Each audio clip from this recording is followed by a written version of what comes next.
Eran aproximadamente 500, entre soldados, mujeres, niños y ancianos. Y cuando se rindieron les propusieron dos opciones. La primera, sencilla, abjurar de su religión, de su herejía. La segunda, morir quemados en la hoguera. ¿Qué pensáis que decidieron? Ocurrió aquí. Justo aquí. Corría el año 1243. Un grupo de personas va a luchar hasta el final por sus ideales, va a luchar hasta el final por lo que creen. Van a ser protagonistas de uno de los actos heroicos más profundos de toda la historia del continente europeo. Son los llamados cátaros. Estamos en Montsegur y son un grupo de herejes. Recordar que los herejes son aquellos que, profesando una religión, critican los dogmas de la misma. Están en desacuerdo con algunas de las cosas de la misma.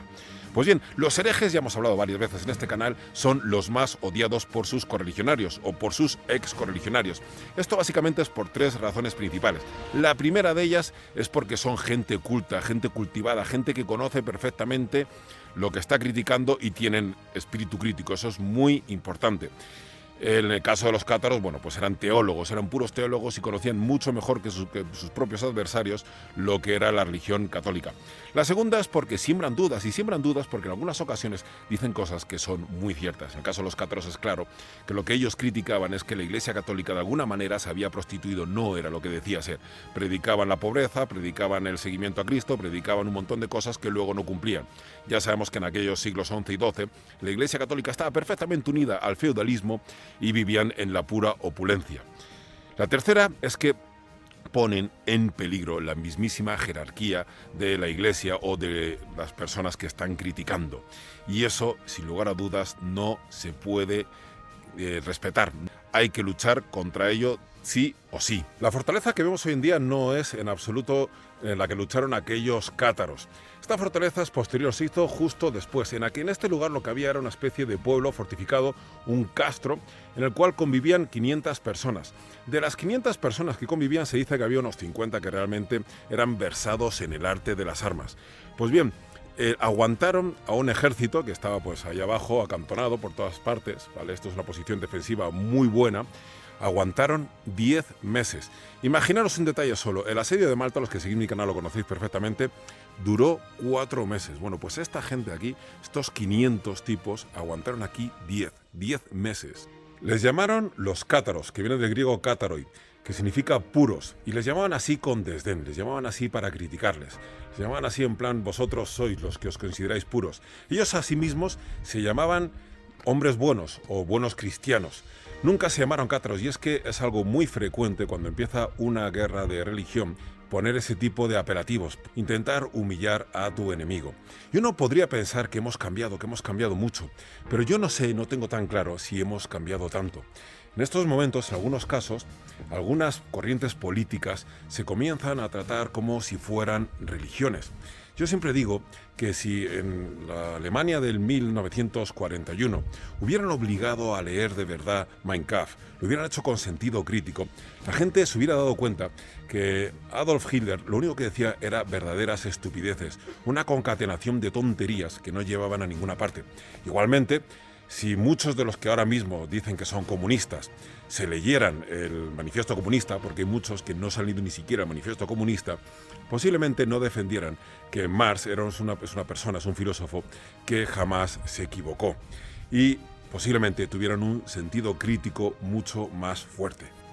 Bueno, esto sin lugar a dudas no solo es un sitio muy bonito de visitar y un sitio maravilloso, sino que además es un lugar estratégico extraordinario.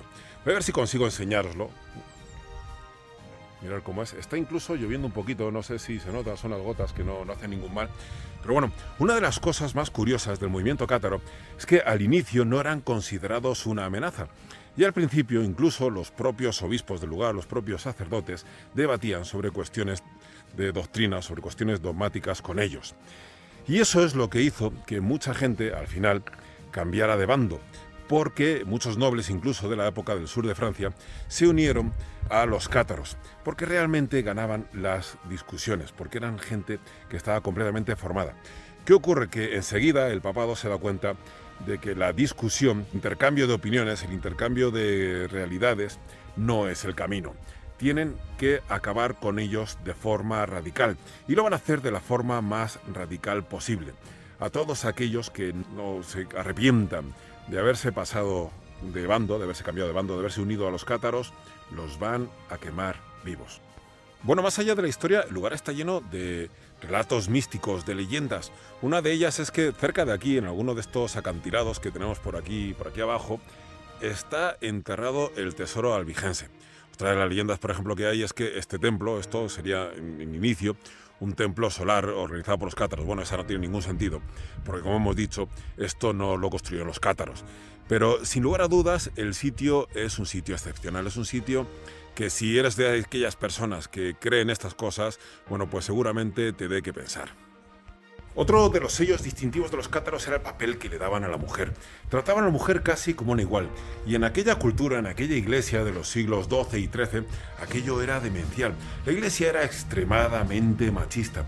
La iglesia pensaba que la mujer no era más que una cosa para reproducirse y un ser indefenso al que tenía que proteger, al que tenía que vigilar muy de cerca y al que tenía que decirle cómo tenía que actuar, cómo se tenía que vestir y lo que tenía que hacer.